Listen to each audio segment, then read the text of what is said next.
بسم الله الرحمن الرحيم واصبر نفسك مع الذين يدعون ربهم بالغداة والعشي يريدون وجهه ولا تعد عيناك عنهم تريد زينة الحياة الدنيا صدق الله مولانا العظيم وصدق رسوله النبي الكريم ونحن على ذلك لمن الشاهدين والشاكرين والحمد لله رب العالمين. گرامی قدر صدر مجلس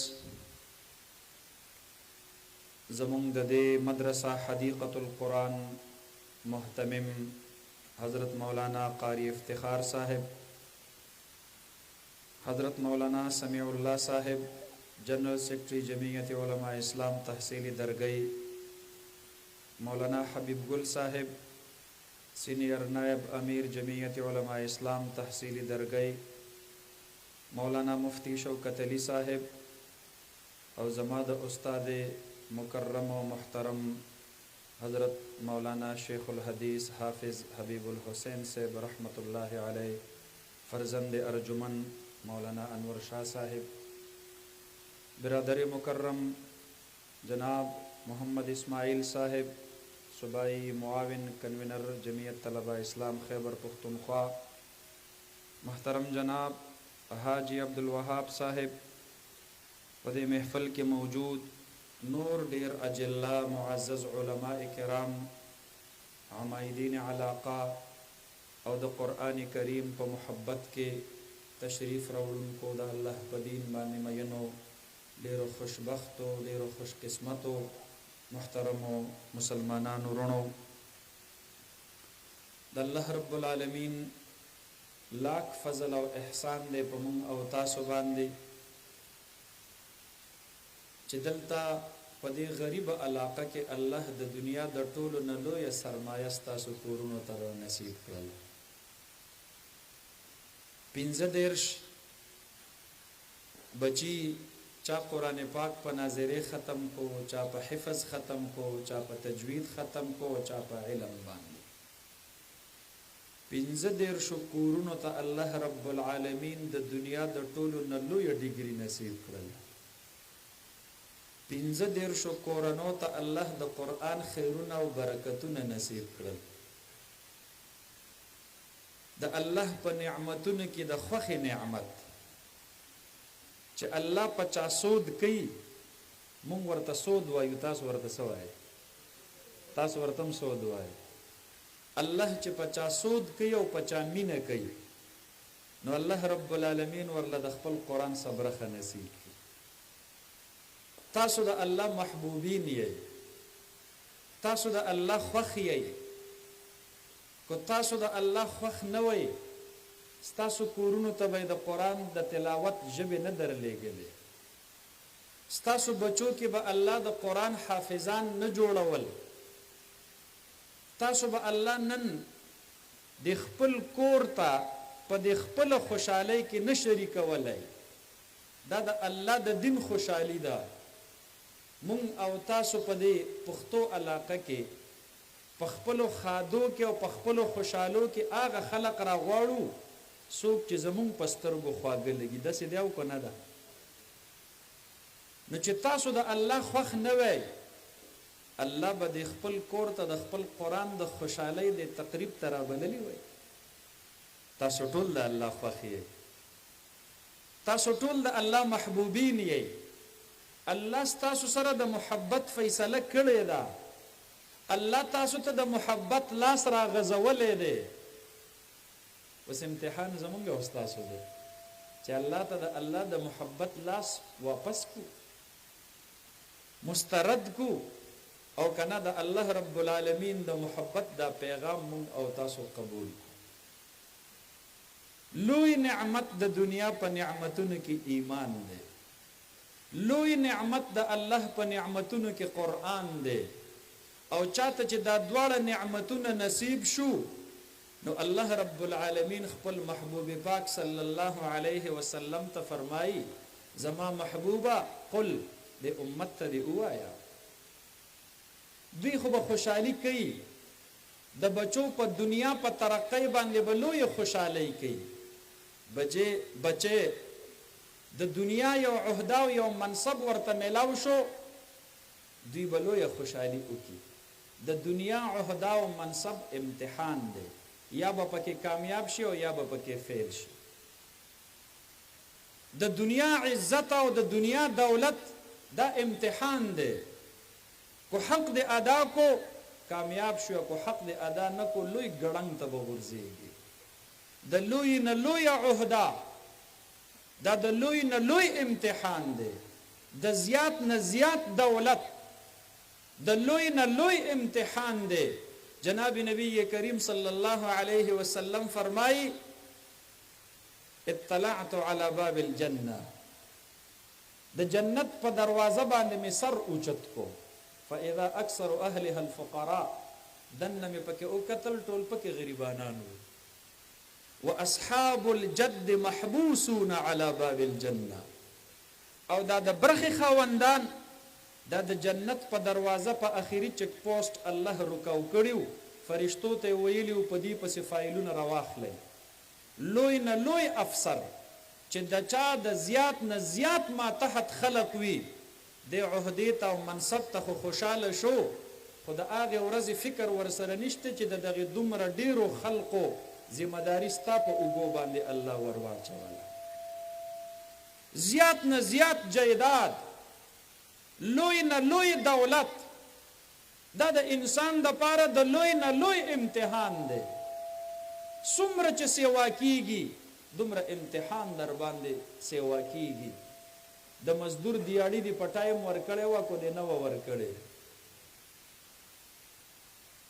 داغه د سر د پاسه دی داغه د وسنه سیوا بوج خو نو کې خودلې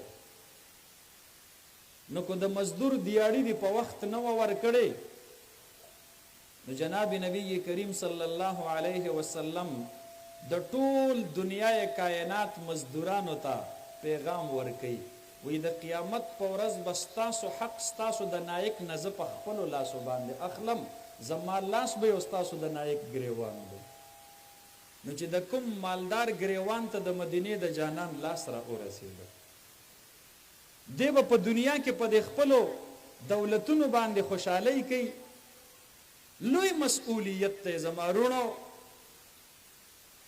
دا نور سيزونه چې مونږ په خوشحالي کوو دا امتحان دی کو الله پکې کامیاب کړل ډیره بهتره ده د منصب سړی شوي د عہدې مشر شولې حاکم او قاضي شولې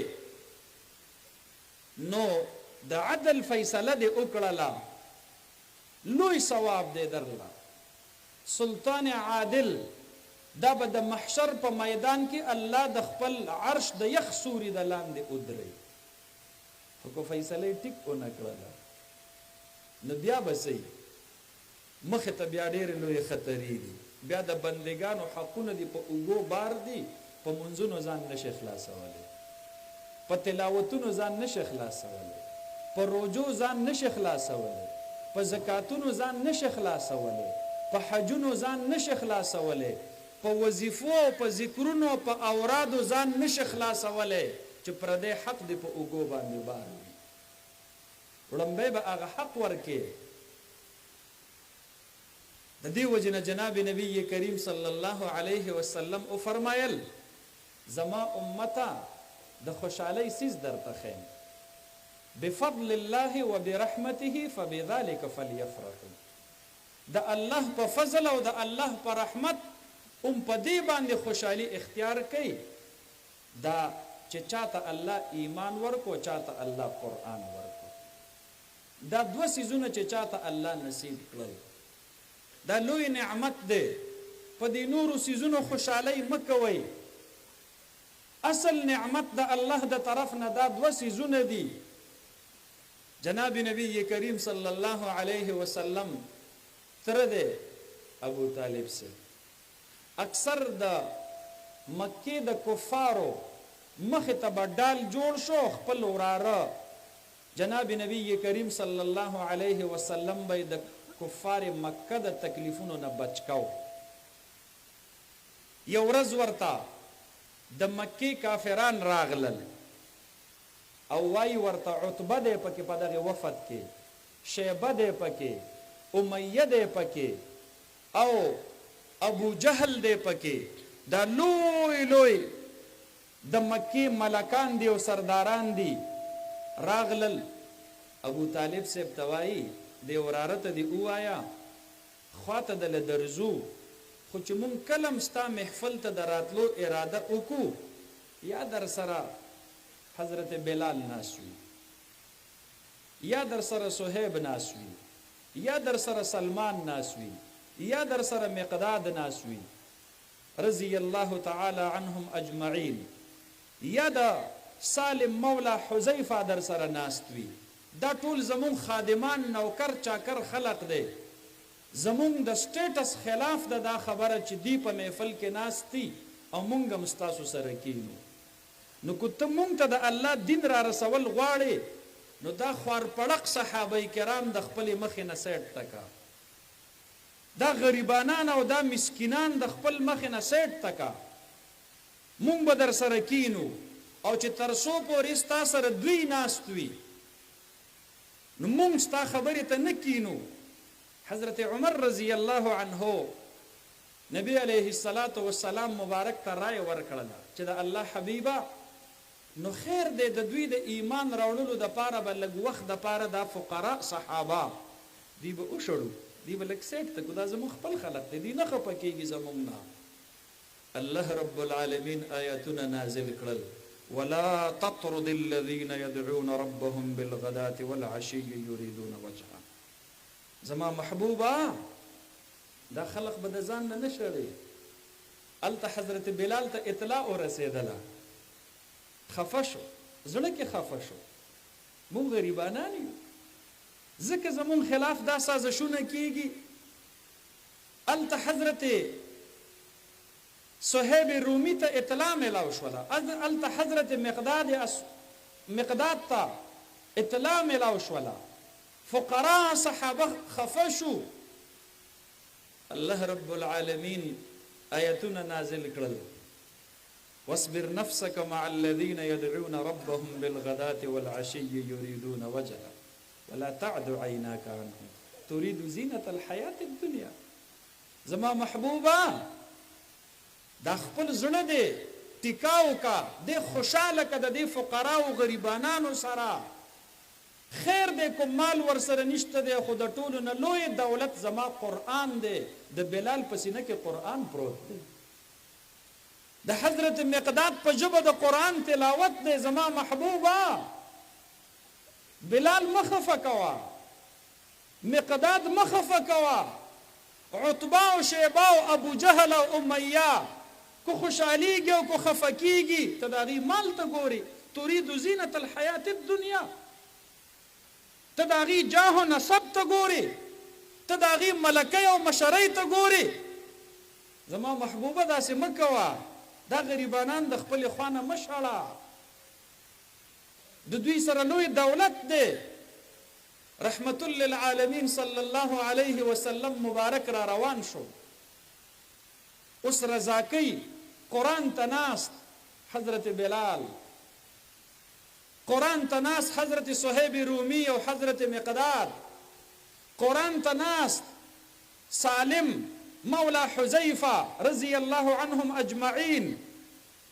رحمت للعالمین راغه او داغي سره په مجلس کې کېناستو او فرمایي ورته انتم من الذين امرت ان اصبر نفسي معهم.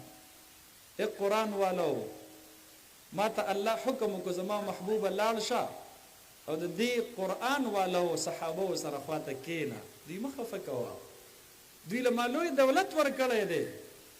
او بیا الله آیاتونه نازل کړل فاذا جاءك الذين يؤمنون بآياتنا فقل سلام عليكم كتب على نفسه الرحمه.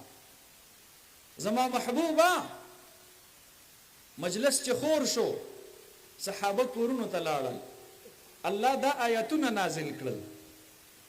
زما محبوبه د دې صحابه په زړونو کې ګیله پرته ده چې مونږ غریبانان یو، مونږ آزاد شوي غلامان یو، زمون غریبی زمون پیغور شو. نو چې کله دوی ستا خواله راشي نو فقل سلام علیکم، بلال ته ووایه الله در باندې سلام ووایي. الله اکبر. حضرت مقداد ته ووایه الله در باندې سلام کوي، چې د دې د زړونو ګیله د الله په سلام باندې ختم شي. د فقرا صحابه مخه فکوا، كتب على نفسه الرحمه. الله رب العالمین په خپل ځان باندې د اهل قرآن د پاره رحمت لازم کړی دی. الله رب العالمین حضرت سلمان فارسی رضی الله عنه او فرمایل وی الله رب العالمین چې کله خپل رحمت پیدا کو یو حصہ د رحمت الله راواخیستله او په کائناتو په ذره ذره باندې تقسیم کړه. د بچو په زړونو کې چې د مور او پلار د پاره کوم ترس پروت وي، د بچو په زړونو کې چې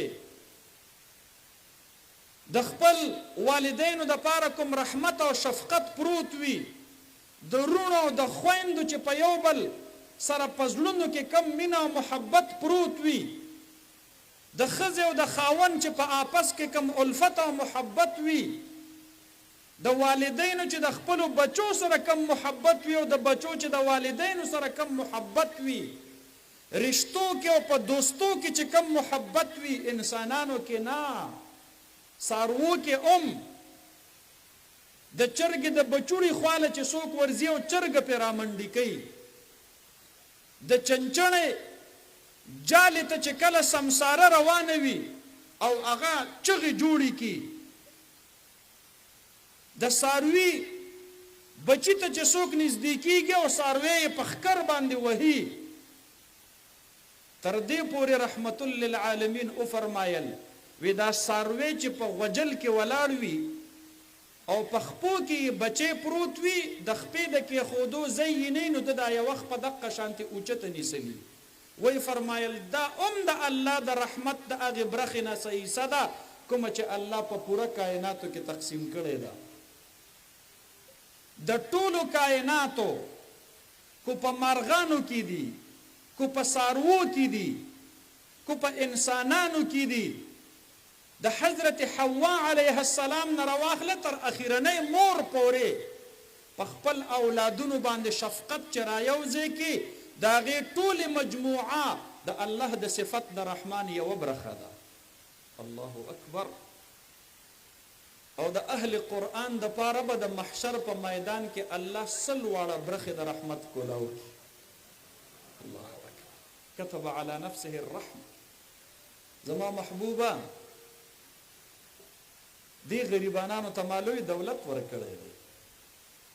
علما ورونو د خپل علم قدر وپیژنئ، تاسو ته الله لوی دولت درکو، چاته په دنیا کې مه زیریږئ، تاسو له الله لویه سرمایه درکړې ده. د چا وړاندې خپل علم مه سپکوئ. امام اعظم رحمت الله علیه چې امام ابو یوسف صاحب ته وصیتونه لیکي، یو وصیت پکې ورته دا لیکي 19 کاله د را سره علم وکړو. امام ابو یوسف صاحب چې کله حمام ته لاړ شي او خپل ضرورت پوره کړي نو حمام واله چې کله پیسې ورکوي نو د نورو خلکو په نسبت زیاتې ورکوه چې د علماء مروت په معاشره کې سیوا شي. عالم لدا نه د پکار چې دکاندار ته وی خیر دی زه عالم ما سره گزاره وکړه، خپل علم به د چا په قدمونو کې نه ورتاوي. ته د خپل علم په سله کې د هغه نه ارزان ریټ او ارزان نرخ غواړې، ته د خپل علم بدله په دنیا کې د دکاندار نه غواړې. د خپل علم قدر په خپله پیدا کړئ. د بې قدرو خلقو د هغې محفلونو ته مه ځئ. علماءو ملګرو تاسو له الله ډېره لویه سرمایه درکړې ده. دا د الله فضل دی او احسان دی په تاسو باندې.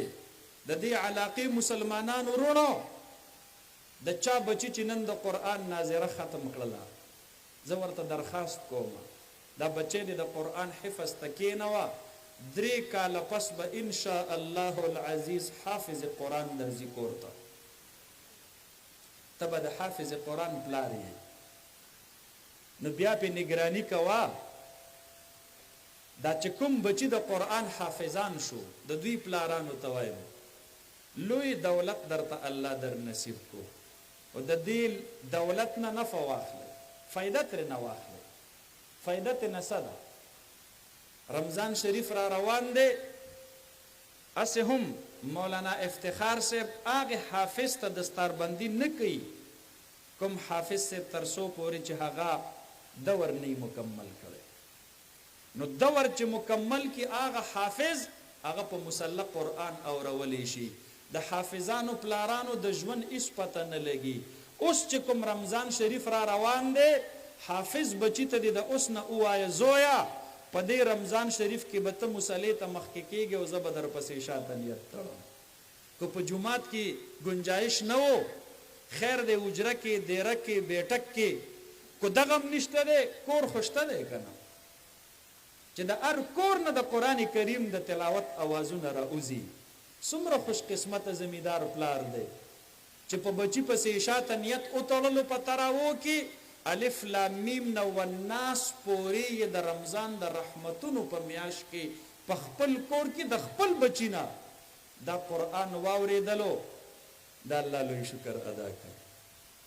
یو خو په خپلو حافظانو بچو باندې په تراو کې خامخا ختم وکړي، او دویمه ده چې دا حافظان بچی مو علم ته کېنوئ، ځکه کو دوی تاسو دې ماحول ته ورویشتل، دا کوم ماحول او معاشره چې زمونږ او ستاسو جوړه ده، نو مونږ او تاسو زمیدار یو. مثال یې داسې دی لکه ښکلی ښایسته غټ پټ بوزغلی چا تیار کړی وي او تاله یې درکي، او ته یې اوسې چېرته په شړه ځمکه کې یا په سیمټو یا په ماربلو باندې د پاسه ورتاو کې، نو بس ورځ نیمه پس به مړاوي وي او هفته نیمه پس به وچ وي، بله ورځ له بچا راغونډ کړی وي او بس تنور ته به یې ورتاو کړی وي، د تنور خشاک به ترې نه جوړ شوي وي. زمونږ دا کچه بوزغلي دا به درنه ورځ په اخر داسې تازه غواړو لکه څنګه چې درته نن تازه درکړو. دا زمونږ د شپو محنتونه دي، دا زمونږ د ورځو محنتونه دي.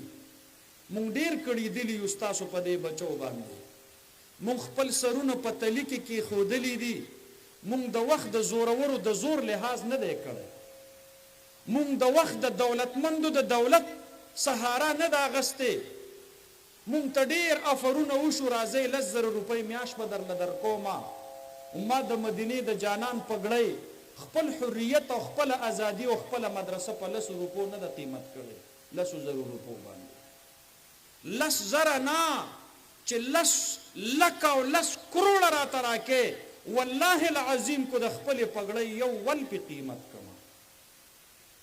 مونږه وږي خیر دی، مونږ په تکلیف خیر دی، مونږه ته معاشي تنګي خیر دی، هر څه مو قبول دي، خو خپل حریت او خپل مدرسه او خپل نظام چې ستا بچې پکې د قرآن حافظ جوړیږي، زه په دې سودا نه کوم.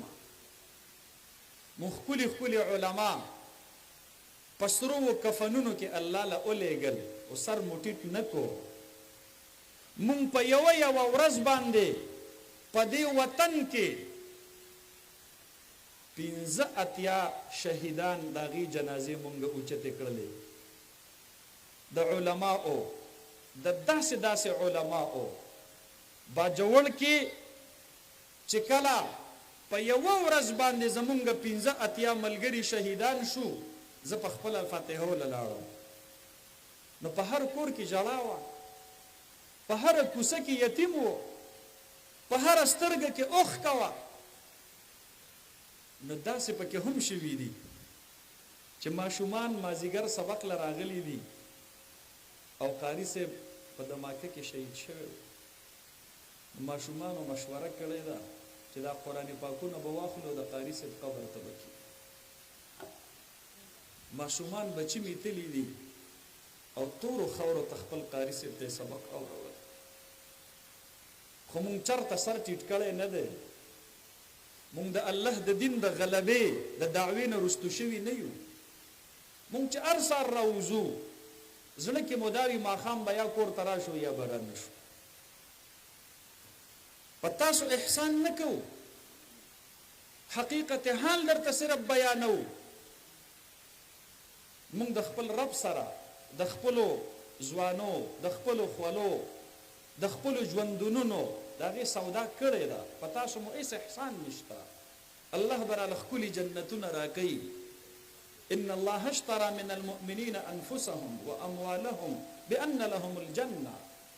زمونږ د سرونو قیمتونه مو متعین کوئ، د وخت سوداګرو.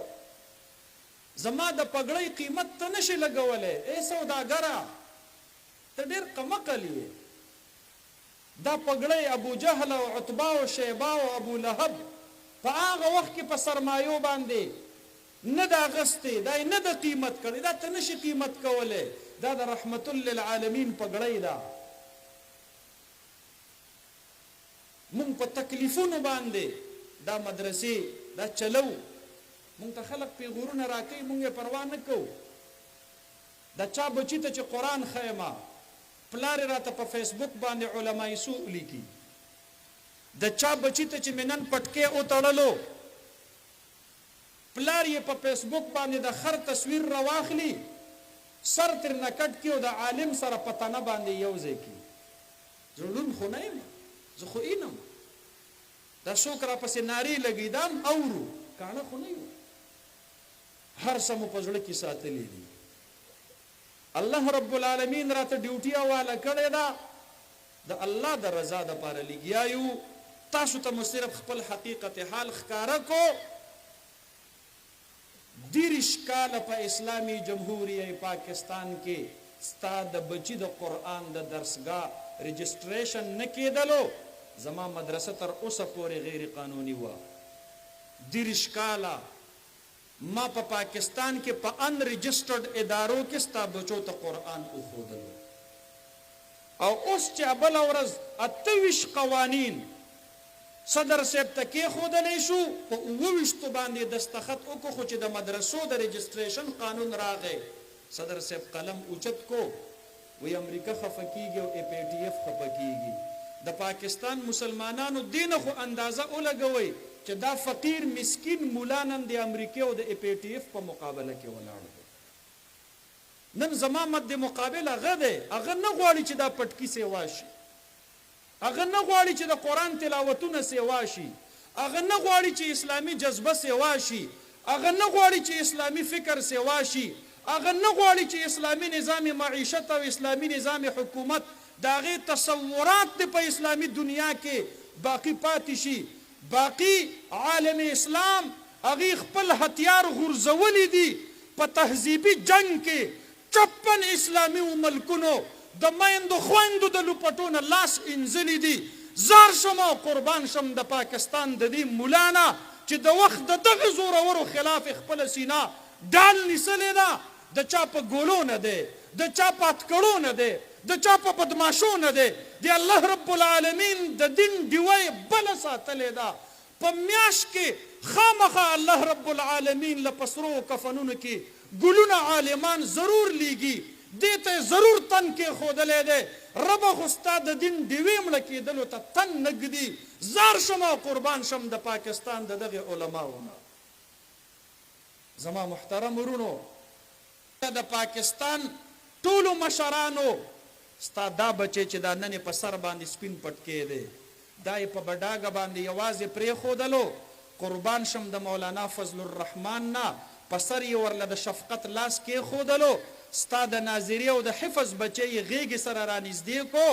بچیا ته مه خفه کېږه، دې زورورو ته به مخې ته زه ودرېږم او واکمنو ته اعلان وکړو د مدرسو د رجسټریشن په قانون دستخط وکړه، ورنه د اسلام پسندو هغه لښکر اسلام آباد ته درولم چې د حسینه واجد او د شام د بشار الاسد د هغې مثالونه به دنیا هیره کړي. والحمدلله هغه قانون یې په دستخط کو. زمینداره کاکا نن چې د کور ته سپینې پګړۍ والا د قرآن د تلاوت کوونکي ژبې والا بچی درځي، مولانا افتخار ته دعا کوه، خو مولانا فضل الرحمن په دعا کې مه هېروه.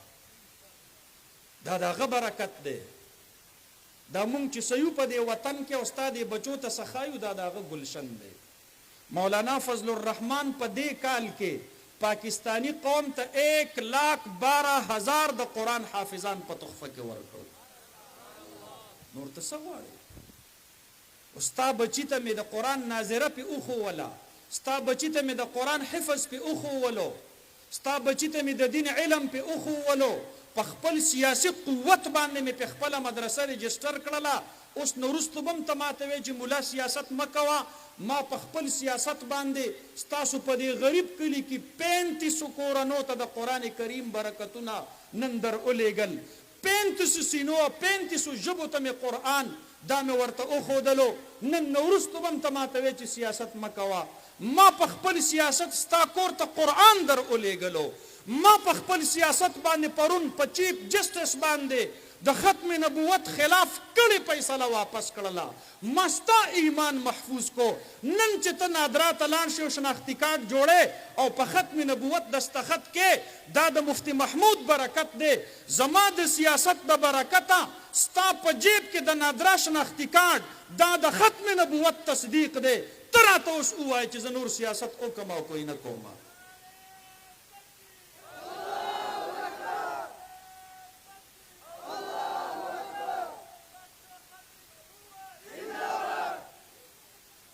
زما محترم ورونو، د دې وجې نه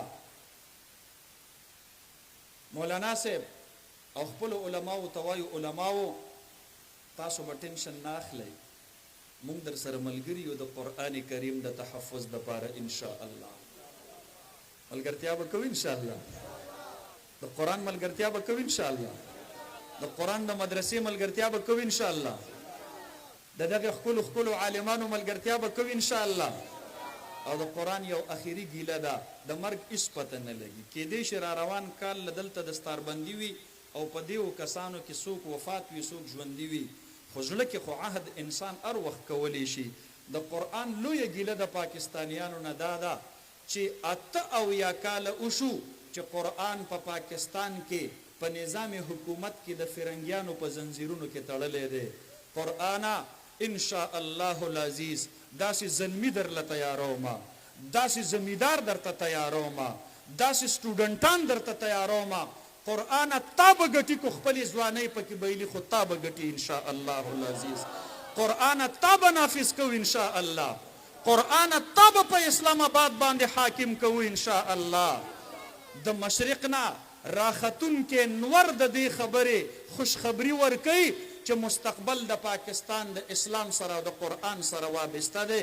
مشرق سے ابھرتے ہوئے سورج کے جبیں پر مرقوم تیرا نام ہے کچھ ہو کے رہے گا.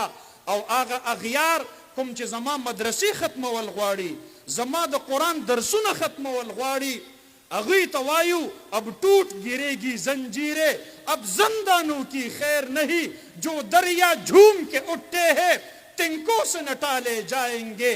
کٹتے بھی چلو بڑھتے بھی چلو، سر بھی بہت بازو بھی بہت، چلتے بھی چلو کہ اب ڈیرے منزل ہی پہ ڈالے جائیں گے. اے خاک نشینوں اٹھ بیٹھو، وہ وقت قریب آ پہنچا ہے جب تخت گرائے جائیں گے، جب تاج اٹھا لے جائیں گے. اسلام بغالب کیږي ان شاء الله را سره وایي. لاس اوچت کېو ان شاء الله را سره وایي. په خپلو ځایونو باندې ودرېږئ ان شاء الله را سره وایي. اسلام بغالب کیږي ان شاء الله.